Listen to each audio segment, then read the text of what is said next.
ओम शांति। आज 8 मई 2024 के बाबा के महावाक्य हैं। बाबा कहते हैं, मीठे बच्चे, विश्व की सभी आत्माएं अनजान और दुखी हैं। आप उन पर उपकार करो, बाप का परिचय देकर खुशी में लाओ, उनकी आंखें खोलो। प्रश्न है, किसी भी सेंटर की वृद्धि का आधार क्या है? उत्तर है, निस्वार्थ सच्चे दिल की सेवा। तुम्हें सर्विस का सदा शौक रहे तो हुंडी भरती रहेगी। जहाँ पर सर्विस हो सकती है वहाँ प्रबंध करना चाहिए। मांगना किसी से भी नहीं है, मांगने से मरना भला। आपे ही सब कुछ आएगा। तुम बाहर बालों की तरह चंदा इकट्ठा नहीं कर सकते। मांगने से सेंटर जोर नहीं भरेगा, इसलिए बिगर मांगे सेंटर को जमाओ। ओम शांति। रूहानी बच्चे यहाँ बैठे हैं। बुद्धि में यह ज्ञान है कैसे शुरू में हम ऊपर से आते हैं। जैसे विष्णु अवतरण का एक खेल दिखलाते हैं। विमान पर बैठकर फिर नीचे आते हैं। अभी तुम बच्चे समझते हो अवतार आदि जो कुछ दिखलाते हैं वह सब रॉन्ग हैं। अभी तुम समझते हो हम आत्माएं असल में वहाँ के रहने वाले हैं। कैसे ऊपर से फिर यहाँ आते हैं, कैसे 84 जन्मों का पाठ बजाते पतित बनते हैं। अभी फिर बाप पवित्र बनाते हैं। यह तो जरूर तुम स्टूडेंट्स की बुद्धि में होना चाहिए। 84 का चक्र हम कैसे लगाते हैं, यह स्मृति में रहना चाहिए। बाप ही समझाते हैं। तुम कैसे 84 जन्म लेते हो। कल्प की आयु को लंबा चौड़ा टाइम देने के कारण इतनी सहज बात भी मनुष्य समझते नहीं, इसलिए ब्लाइंड फेथ कहा जाता है। जो भी और धर्म हैं वह कैसे स्थापन होते हैं, यह भी तुम्हारी बुद्धि में है। तुम जानते हो पुनर्जन्म लेते लेते, पाठ बजाते बजाते अभी अंत में आकर पहुँचे हैं। अब फिर वापिस जाते हैं। यह नॉलेज तुम बच्चों को ही है। दुनिया में और कोई भी यह नॉलेज नहीं जानते हैं। कहते भी हैं 5000 वर्ष पहले पैराडाइज था, परंतु वह क्या था यह नहीं जानते हैं।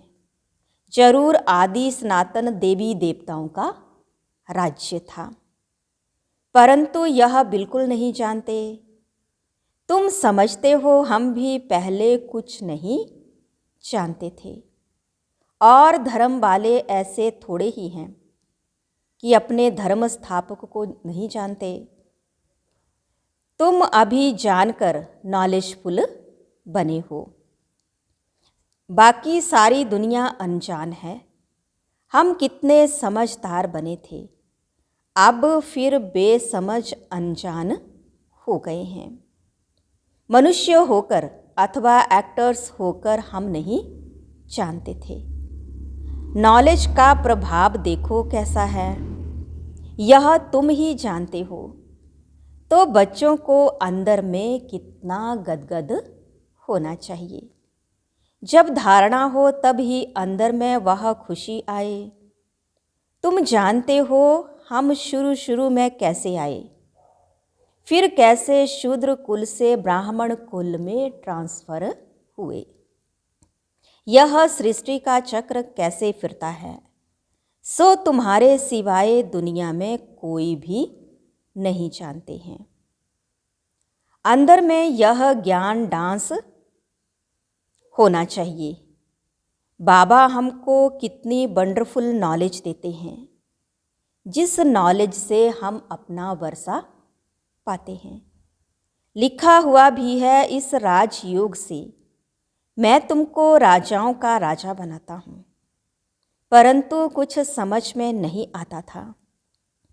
अभी बुद्धि में सारा राज आ गया है। हम शूद्र से अब सो ब्राह्मण बनते हैं, यह मंत्र भी बुद्धि में है। हम सो ब्राह्मण फिर देवता बनेंगे, फिर हम उतरते उतरते नीचे आते हैं। कितना पुनर्जन्म लेते चक्र लगाते हैं। यह नॉलेज बुद्धि में रहने के कारण खुशी भी रहनी चाहिए। औरों को भी यह नॉलेज कैसे मिले?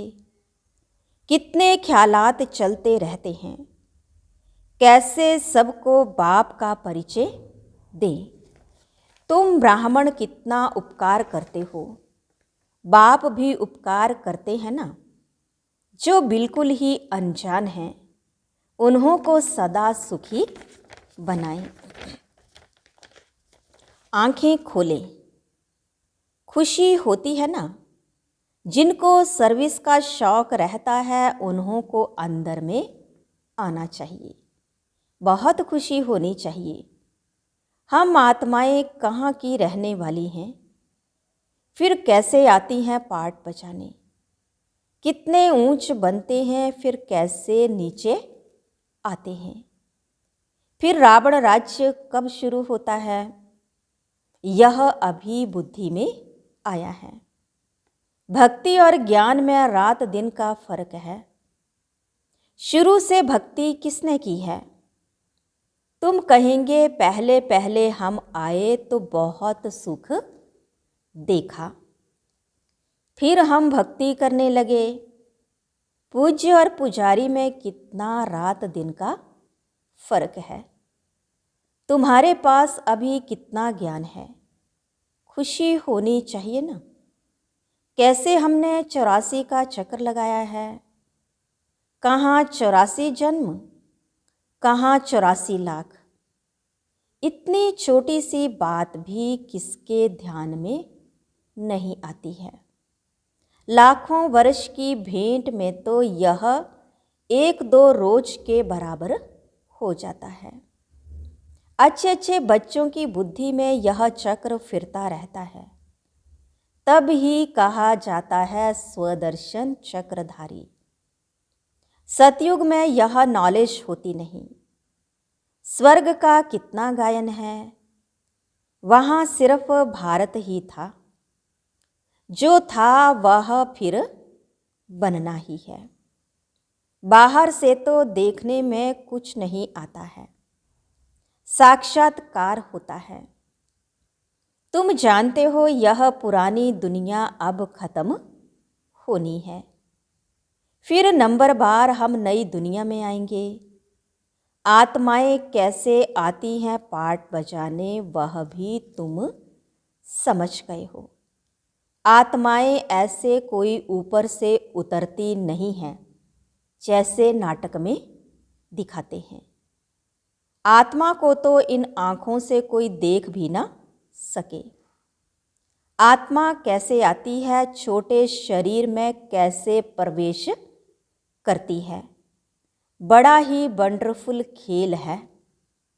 यह पढ़ाई ईश्वरीय है। इसमें दिन रात ख्यालात चलने चाहिए। हम एक बार समझ लेते हैं, जैसे कि देख लेते हैं फिर वर्णन करते हैं। आगे जादू वाले लोग बहुत चीज़ें निकाल दिखाते थे। बाप को भी जादूगर, सौदागर, रत्नागर कहते हैं ना। आत्मा में ही सारा ज्ञान ठहरता है। आत्मा ही ज्ञान सागर है। भल कहते हैं परमात्मा ज्ञान का सागर है, परंतु वह कौन है, कैसे वह जादूगर है, यह किसको भी पता नहीं है। आगे तुम भी नहीं समझते थे, अभी बाप आकर देवता बनाते हैं। अंदर में कितनी खुशी होनी चाहिए। एक बाप ही नॉलेजफुल है, हमको पढ़ाते भी हैं। यह सिर्फ तुम बच्चे ही जानते हो। यह दिन रात अंदर में सिमरन चलना चाहिए। यह बेहद के नाटक का नॉलेज सिर्फ एक बाप ही सुना सकते हैं और कोई सुना ना सके। बाबा ने देखा थोड़े ही है, परंतु उनमें सारी नॉलेज है। बाबा कहते, मैं सतयुग त्रेता में तो नहीं आता हूँ, परंतु नॉलेज सारी सुनाता हूँ। वंडर लगता है ना। जिसने कभी पाठ ही नहीं लिया वह कैसे बतलाते हैं। बाबा कहते, मैं कुछ भी देखता नहीं हूँ, ना मैं सतयुग त्रेता में आता हूँ, परंतु मेरे में नॉलेज कितनी अच्छी है जो मैं एक ही बार आकर तुमको सुनाता हूँ। तुमने पाठ बजाया, तुम जानते नहीं हो, और जिसने पाठ नहीं बजाया है वह सुनाते हैं। वंडर है ना। हम जो पाठधारी हैं हम कुछ नहीं जानते, और बाप में कितनी सारी नॉलेज है। बाबा कहते, मैं थोड़े ही सतयुग त्रेता में आता हूँ जो तुमको अनुभव सुनाऊं। ड्रामा अनुसार बिगर देखे अनुभव किए सारी नॉलेज देते हैं। कितना वंडर है। मैं पाठ बजाने आता ही नहीं और तुमको सारा पाठ समझाता हूँ, इसलिए ही मुझे नॉलेजफुल कहते हैं। तो बाप कहते हैं, अब मीठे मीठे बच्चों, अपनी उन्नति करनी है तो अपने को आत्मा समझो। यह है खेल। तुम फिर भी ऐसे ही खेल करेंगे, देवी देवता बनेंगे, फिर अंत में चक्कर लगाए मनुष्य बनेंगे। वंडर खाना चाहिए ना। बाबा में यह नॉलेज कहाँ से आई। उनका तो कोई गुरु भी नहीं। ड्रामा अनुसार पहले से ही उनमें पाठ बजाने की नूंद है। इसको कुदरत कहेंगे ना। हर एक बात वंडरफुल है। तो बाप बैठ नई नई बातें समझाते हैं। ऐसे बाप को कितना याद करना चाहिए। 84 के चक्र को भी याद करना है। यह राज भी बाबा ने ही समझाया है। विराट रूप का चित्र कितना अच्छा है। जो लक्ष्मी नारायण अथवा विष्णु का चित्र बनाते हैं वही दिखाते हैं हम कैसे 84 जन्मों में आते हैं।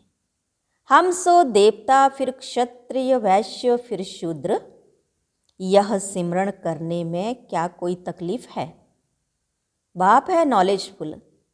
कोई से पढ़ा थोड़े ही है, ना शास्त्र आदि ही पढ़ा है। बिगर कुछ भी पढ़े, बिगर गुरु किए इतनी सारी नॉलेज बैठ सुनाए, ऐसा तो कभी देखा नहीं। बाप कितना मीठा है। भक्ति मार्ग में कोई किसको मीठा समझेंगे। जिसको जो आता है उनकी पूजा करने लग पड़ते हैं। बाबा बैठ सब राज समझाते हैं। आत्मा ही आनंद स्वरूप है, फिर आत्मा ही दुख रूप चीची बन जाती है। भक्ति मार्ग में तो कुछ भी तुम नहीं जानते थे। मेरी कितनी महिमा करते हैं, परंतु जानते कुछ भी नहीं। यह भी कितना वंडरफुल खेल है। यह सारा खेल बाबा ने समझाया है। इतने चित्र सीढ़ी आदि के कभी देखे भी नहीं थे। अब देखते हैं, सुनते हैं, तो कहते भी हैं यह ज्ञान तो यथार्थ रीति है, परंतु काम महाशत्रु है, इस पर जीत पानी है। तो यह सुनकर ढीले पड़ जाते हैं। तुम कितना समझाते हो समझते ही नहीं। कितनी मेहनत लगती है। यह भी जानते हैं कल्प पहले जिन्होंने समझा था वही समझेंगे। दैवी परिवार वाले जितने बनने वाले होंगे उन्हों को ही धारणा होगी। तुम जानते हो हम श्रीमत पर राजधानी स्थापन करते हैं।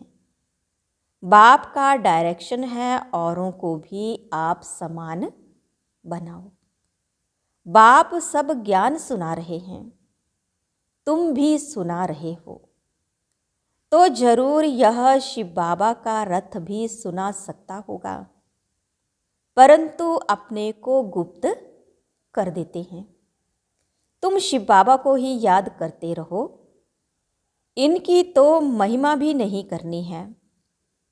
सर्व का सद्गति दाता माया की जंजीरों से छुड़ाने वाला एक ही है। बाप कैसे बैठ तुमको समझाते हैं, यह तुम बच्चों के सिवाय और कोई को पता ही नहीं है। मनुष्य यह भी नहीं जानते कि रावण क्या चीज है, हर वर्ष जलाते ही आते हैं। एफिजी तो दुश्मन का बनाया जाता है ना। तुमको अभी पता पड़ा है कि रावण भारत का दुश्मन है, जिसने भारत को कितना दुखी कंगाल बना दिया है। सभी 5 विकारों रूपी रावण के पंजे में फंसे हुए हैं। बच्चों को अंदर में यह आना चाहिए, कैसे औरों को भी रावण से छुड़ाएं। सर्विस हो सकती है तो प्रबंध करना है, सच्चे दिल से निस्वार्थ भाव से सेवा करनी है। बाबा कहते हैं ऐसे बच्चों की हुंडी में सकारता हूँ। ड्रामा में नूंद है, सर्विस का अच्छा चांस है तो इसमें पूछने का भी नहीं रहता। बाप ने कह दिया है सर्विस करते रहो, मांगो कोई से भी नहीं। मांगने से मरना भला, आपे ही तुम्हारे पास आ जाएगा।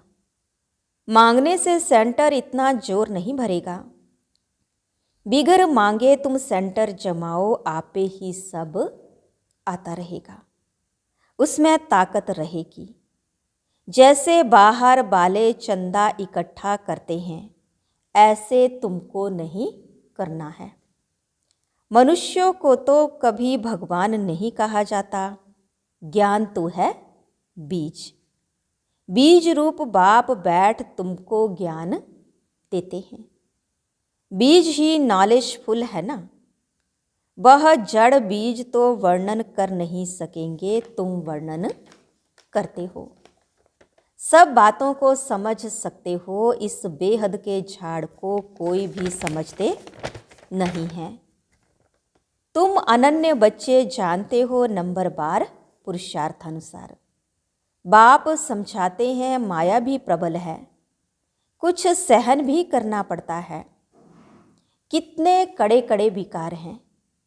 अच्छे अच्छे सर्विस करने वालों को चलते चलते ऐसी माया की चमाट लग जाती है, कहते हैं हम तो गिर गए।